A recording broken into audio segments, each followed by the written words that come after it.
Cheeki Breeki!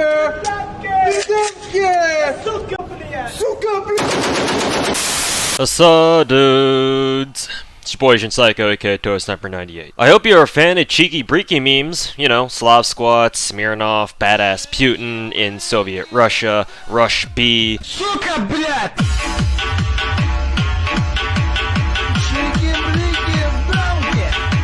Killa, Borat, even though he's not Russian. Every Russian in every American video game or movie is a bad guy. Get Outta Here Stalker, Adidas and Russian Hardbass, so on and so forth. If you're not, well, you're gonna fucking hate this video. And Frank's had it rough. But she's not depressed because of her history of getting shot up like Tupac and then getting her head caved in like she's on Celebrity Deathmatch. She's depressed because you're making her farm bullets for you at Yaga Smolensk, and that for some reason, DW forces her to eat another 216 of them because she clearly didn't eat enough back when she was still alive. Oh, and she's just about had enough with your annoying ass NTR jokes. That, and Nastya probably doesn't like the fact that her nickname to ignorant Americans sounds like she's straight off the Russian category at Brazzers. Anastasia Nikolaevna Romanova is a 5-star caster introduced with the first Lost Belt chapter of FGO. She's a hybrid support caster who's predominantly a farming caster capable of looping and gets even better at it once Fluffy Tails gets her S1 buff this New Year's, as do most, if not all arch loopers in the first place. She does have some potential as a stall caster, as Soberoni said in his own review, but she's a farming caster first and foremost, whose main use for you is likely gonna be farming assassin enemies for stakes, bullets, frost, and chains, because every other SSR AoE caster is fucking limited, and you don't want to get spooked by Scheherazade. Or maybe you already have been, and now she exists on your account as that shiny new Annie Blonde you got off Rare Mana Prism shop. Shokaku kinda gets shafted in the stats department as she's only got 10.5k attack, which ends up being worse thanks to her 0.9x caster class damage mod, and only 14.2k HP, so unfortunately she's maybe not as thick as you were hoping her to be. She has your typical caster deck, a triple arts with an arts MP, so expect her to be doing a lot of arts chains if you're not giving her a lesson in proletariat doctrine by taking her bullet farming. And even when you are, you still might be finding yourself pulling off an arts chain or two. Her MP gain stat is technically nothing to be amazed by at only 0.51%. Given that she's a caster with a full-blown arts deck, this is to be expected. By now, you should have noticed the pattern that DW has shown by this point when it comes to the relationship between Servants' MP gain stats and their decks. But as it turns out, her MP gain stat is just good enough where, in tandem with her battery, she can refund herself for a loop in farming, and thankfully, her MP is only 4 hits, meaning that she doesn't get screwed into having a separate MP gain stat on her MP alone, kinda like what happened to your boy's Bad Dad and Sato Kazuma Simulator. Colorado's first skill lets her Pierce Invul, boosts her arts performance by up to 50%, and reduces one enemy's debuff resist by up to 100%, all for 1 turn on a 7 to 5 turn cooldown. Out of all the AoE SSR casters we have in NAFGO right now, Anastasia is the first one who has her own proper mana burst. And before y'all go full Bolshevik on me, yes, I know Neurocaster has her 50% attack buff, but an attack buff isn't quite a mana burst, which to me pertains more to, you know, colored buffs. Scheherazade is actually the closest one to having a mana burst, but it's only 30%.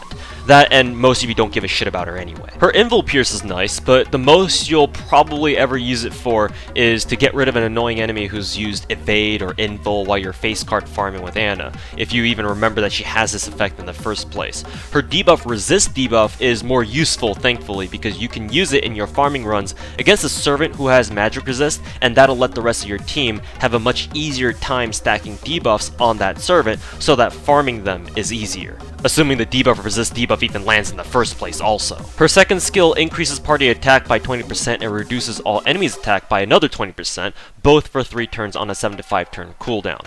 This is where the stall aspect of her kit begins to show, because you can see the synergy between her first 2 skills of having both a debuff resist debuff and then another debuff to capitalize on the first debuff. Take a shot of absolute every time I say the word debuff in this video and try not to make your liver explode. But more importantly, this combination of both an arts mana burst and a charisma means that if you're not used to having high MP level AoE casters Anastasia is going to be pumping out more damage than you expect, so even at MP1, while she's still probably going to hit like a potato, she'll be a slightly more painful potato. Probably not surprising coming from a girl who's knocked out her own sister with a snowball with a rock inside. Her third skill is a 50% battery and a stun with a 40 to 60% chance of landing on a 9 to 7 turn cooldown. By the way, why the hell did the translation team call this skill Schwipzig or something that looks German instead of the Russian Shibzik? The only reason I can think of that would explain why is because Olga, Anna's aunt, probably knew German and was the one who gave her that nickname, but it still doesn't make any sense to give a German nickname to a girl who didn't know any German. Discount Jesus, you're trying a little too hard to come up with fancy skill names here, I think. Well, in any case, we all know how we like our batteries around these parts, nice and 50% thick. Makes sense if you consider some of the fan art that Anastasia gets, which actually might be a little bit contrary to her HP rating that we discussed earlier. Horny Twitter reactions aside, this is her biggest asset to her farming utility, and with all of her skills combined, she has 2 buff mods of her own and that 50% battery that we're talking about, making her a prime candidate for wave clearing assassins or even off-class enemies at times. And for a skill that Anastasia's own profile says is only ever meant to be used for jokes and nothing life-threatening, it's one of the strongest kinds of skills that a servant in FGO can have. Oh no, no, no, no, no. DW lacks critical information. Pepe laughed. Just like her Invul Pierce though, the stun isn't gonna come into play all that often, or at least it shouldn't in the context of farming. If Annie is your only AoE caster and you need to use her against a strong wave 3 enemy though, then her stun could come into use by buying you a free turn. Just remember to target them first before you use her battery. Due to the way that debuffs are cast in FGO, if you want to use her stun, use Princess Boo's S1 first, then her S3. If her S1's debuff resist debuff lands, it stacks additively with her stun chance, giving her a 160% chance to stun, which is practically a guaranteed stun. Not even Goddess Core users can guard against that. Anastasia's stun chance itself might be iffy and unreliable at only 60% max, but it's meant to be used in conjunction with their first skill, at least for the first time that you use it, since they have different cooldown timers. Her passives are Territory Creation EX, which increases her art's performance by 12%, and Contract with Samovolus A, which increases her own debuff resist by 10%, and, more importantly, her own debuff success rate by 10%. Having the best rank of Territory Creation helps to both make her damage feel a bit stronger and her MP generation better than they should be. In fact, for her MP gen, it's essential in her loops, and even makes certain loops still possible even without her first skill active, like the Anastasia double loop team at Yaga Smolensk that I use to farm bullets. Her debuff resist is actually pretty nice because most casters in the game don't have magic resist passives or other passes that give them some degree of innate debuff resist, despite the fact that they're the ones who fucking use magic most of the time, or at least they're supposed to. But even nicer is her debuff success buff. This means that she has a much easier time debuffing servants with magic resist passives. Most magic resist passives in this game go up to around 20%, so Anna's passive halves them and makes them a lot easier to deal with, at least whenever she's the one debuffing them. So if you want to use her as some sort of stall servant like Soberoni suggested in his own video, this passive is going to be your K-Dog Zemlipus. Essentially, Nastia's got magic resist E and item construction A rolled into one skill because of B. And make sure to give her a quick linguistics course in the difference between V and B. Elsa's MP is BBB, or just B3 if your name is Alex Valle, John Choi, Diego Ume Juarez, or another FGC boomer. It's an AoE Arts NP that seals all enemies' skills for 1 turn and reduces their defense by 20 to 40% for 3 turns. As mentioned before, Anastasia's MP is capable of looping with enough buffs, though most of you probably won't be able to recreate something like Naya's Ember farming loops. So the more affordable and realistic loop strats, ignoring the fact that you'll still need Limit Broken K-Scope, is to give your comfy fried rice lover a teammate with a party or targetable charge of their own, especially when we don't have Fluffy Tail's S1 buff yet. In the Yaga Smolensk example that I mentioned earlier, my MP3 Anna can refund herself at least 30% with her own Charisma and Kazgil's S2 and S3, so that in Wave 3 she can pop her battery and Santa Altera can top her off with her own S1.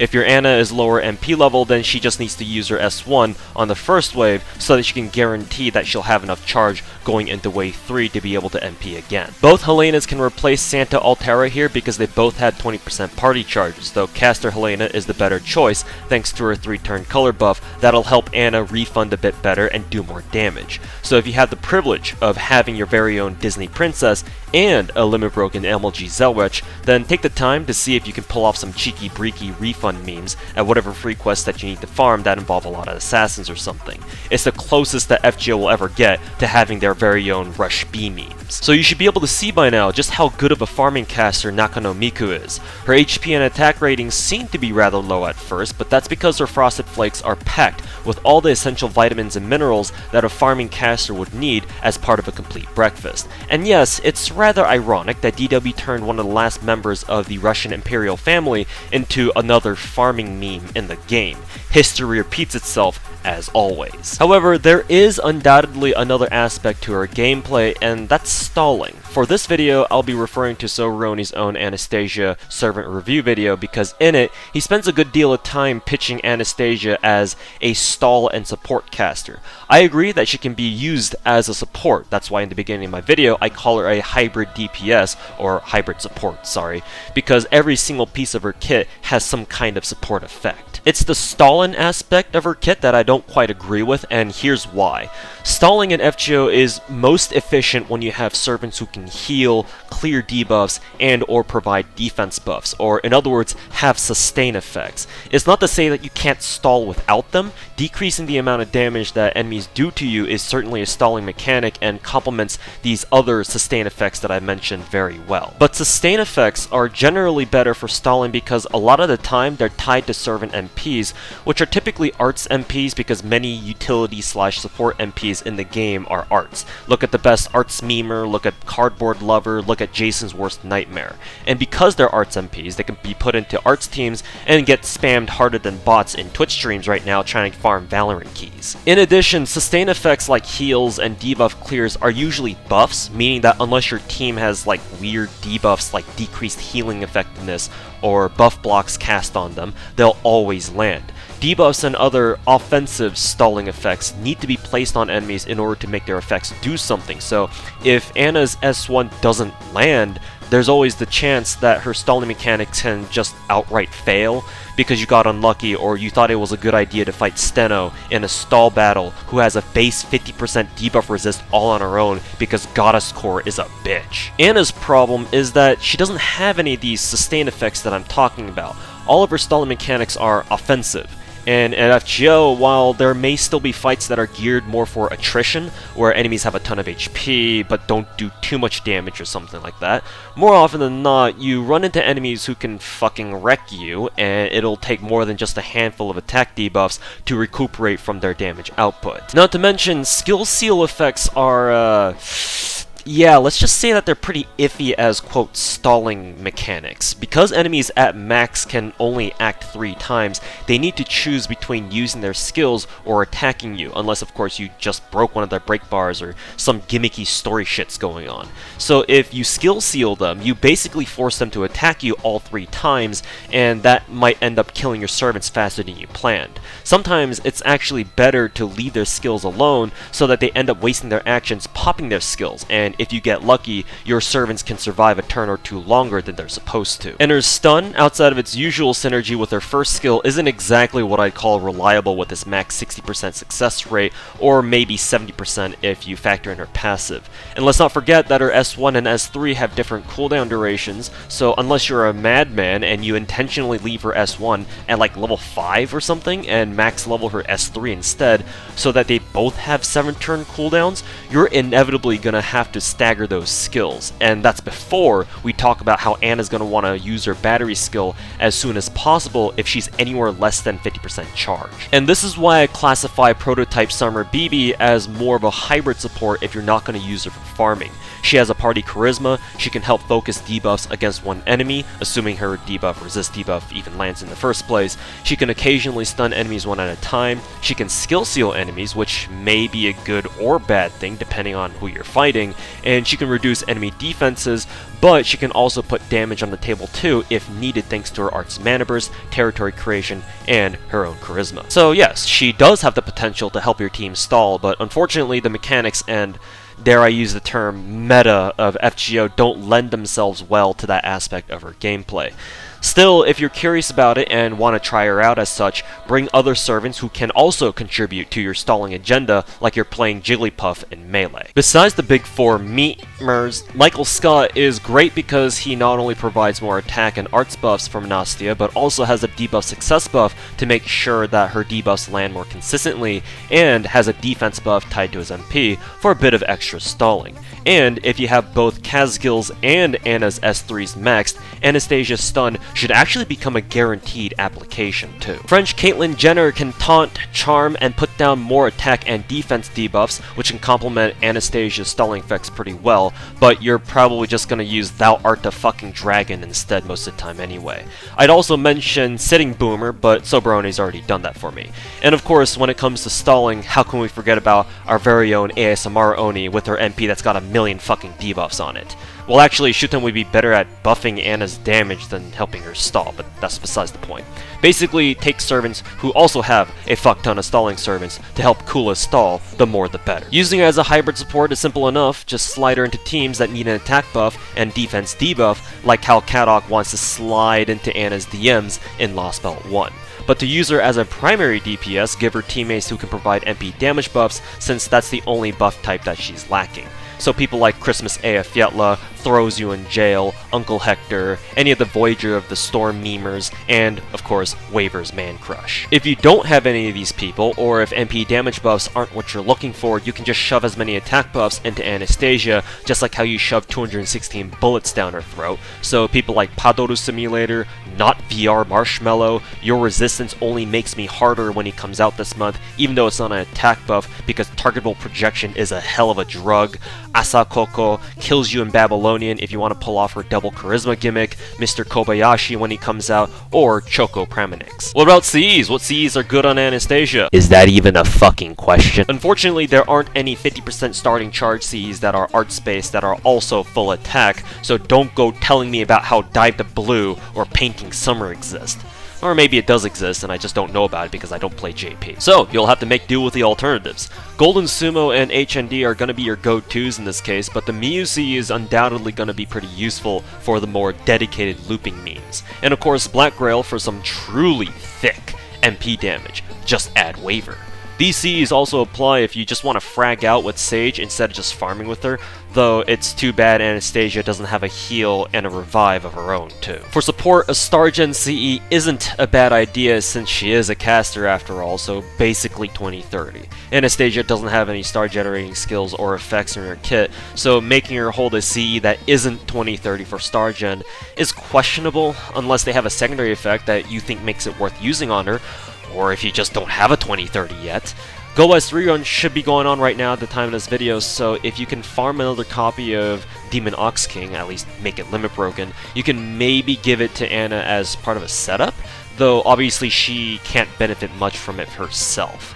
Or maybe even Demonic Bodhisattva in case you want to make use of Nastia's defense debuff overcharge for 30% instead of the usual 20%. Speaking of support, her own Bond CE, Atma, which stands for the names of Anastasia and her three sisters IRL, but stands for Ozzy Thoroughly Massacred Anastasia in FGO's terms, boosts the party's arts and MP damage each by 10%. This means that by herself, if she's got this equipped, she can provide a 20% charisma, 10% arts buff, and 10% MP damage buff for the whole team, which turns her into an actually pretty solid support caster for alternative arts teams. In summary, Letty Whiterock is both a support caster and farming caster whose main use is to arts meme the goddamn hell out of farming nodes because you're in bullet hell, stake hell, or gotcha hell, or whatever kind of hell that you're in right now. Her importance in FGO as a farming caster can't be emphasized enough. She is the first permanent AoE SSR caster and packs one of the best kits that's geared for farming. A mana burst, a team buff in charisma,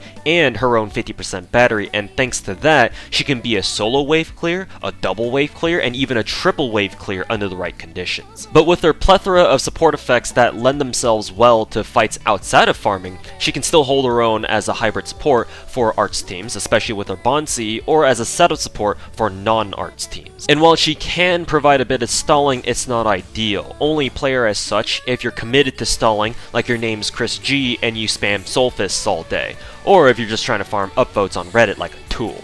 Instead, just slap a 50% charge on her and watch her go to town on some assassins in Yaga Smolensk, Gallows Hill, or Wastelands of Death, and she'll have more than done her job. Make sure to take her to your favorite ramen joint sometime, feed her lots of fried rice, play Idolmaster with her, and give her all the mapo tofu you roll from gacha. I'm sure she won't mind eating them. Abby might want to come play dolls with her at some point as well, and don't let her get near Jalter in case she keeps calling her an ice bitch queen. And if you summon Ivan off his banner recently, don't let him catch you looking up lewds of her on your phone. That's all you need to know about Kolin, though I think she'd be more of a Jin main herself. At the end of the video here, I'd like to remind everyone that my critique on Soberoni's video and his assessment of Anastasia is not meant to be in any way a diss on him or me trying to say that his review was bad. I just happen to disagree with one of the things that he said about her, and given that it's a pretty successful video at over 50k views now, I wanted to put my own thoughts out there on why I think Anastasia isn't as big of a stall servant as he described her to be. At the end of the day though, you the viewers have the final say on how you want to use your own Elsas, if you have access to her of course. So please, watch both my video and Soberoni's review to help you make the best decision that you can in regards to her gameplay. So let's be civil about this, yeah? I'm not out here trying to cook up some more drama. I've already done enough of that, blasting Razor off this fucking site. Thanks for watching. This should be a double release along with a how-to on Ivan, so go check that out if you haven't already. Next video is going to be on everyone's favorite gamer girl Oni, Nakiri Ayame. あわりのさん、竹頑張りありがとう。そう、耐久といえばミッコラ。